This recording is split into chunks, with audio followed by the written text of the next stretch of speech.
sawirkan qaybta sare idinkaga muuqda waa nooc ka mid ah geela dunida ku nool.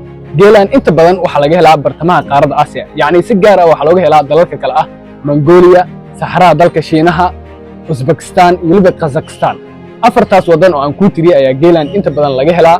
waa geel ka duwan geela kale ee caadiga ah ee Soomaalida dhaqato. yacni waxa ugu duwan yahay geelan waxa uu leeyahay laba tuurood, yacni dhabarkiisa qaybta sare sida kaga muuqato wuxuu leeyahay laba tuurood.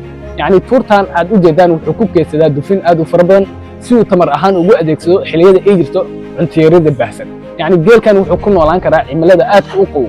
markii aan isku babaac dhigano geelkan iyo waliba geelka kale ee Soomaalida ay dhaqato caadi ahaan aan u naqaano, yacni waxa aad u faa'iido badan ayaa leeyahay geelka kale ee Soomaalida dhaqato. yacni geelka Soomaalida ay dhaqato wuxuu ku noolaan karaa cimilada aadka u kulul, wuxuu socon karaa masaafo aad u dheerayso, sidoo kale wuxuu u adkeysan karaa biyo la'aanta iyo cunto la'aanta muddo aad u fog. geelkan kale aad sawirkiisa aad u jeedaan waxa ugu duwan yahay geelka kale ee Soomaalida ay dhaqato waxa ay tahay, yacni geelkan wuxuu qaadi karaa culays aad u fara badan. yacni waxa la qiyaasaa in uu qaadi karo culays gaariga 200 ilaa 300 oo kilogram. sidoo kale markii aan ka hadlo adkeysiga, geelkan dhanka adkeysiga waxa ugu fiican geelka kale ee Soomaalida dhaqato. yacni geelkan wuxuu ku noolaan karaa cimilada aad u qabow, waxaa la qiyaasaa inuu ku noolaan karo cimilo gaaraysa ama heerkulka uu ka hooseeyo ilaa -40 degree. waad dareemi kartaa cimiladaas aadka u qabow. yacni waxa laga helaa dalalkaas bariga qaaradda Aasiya cimiladooda aad ayuu u qabow yahay mararka qaar, ama gaar ahaan xilliyada qabowga ah.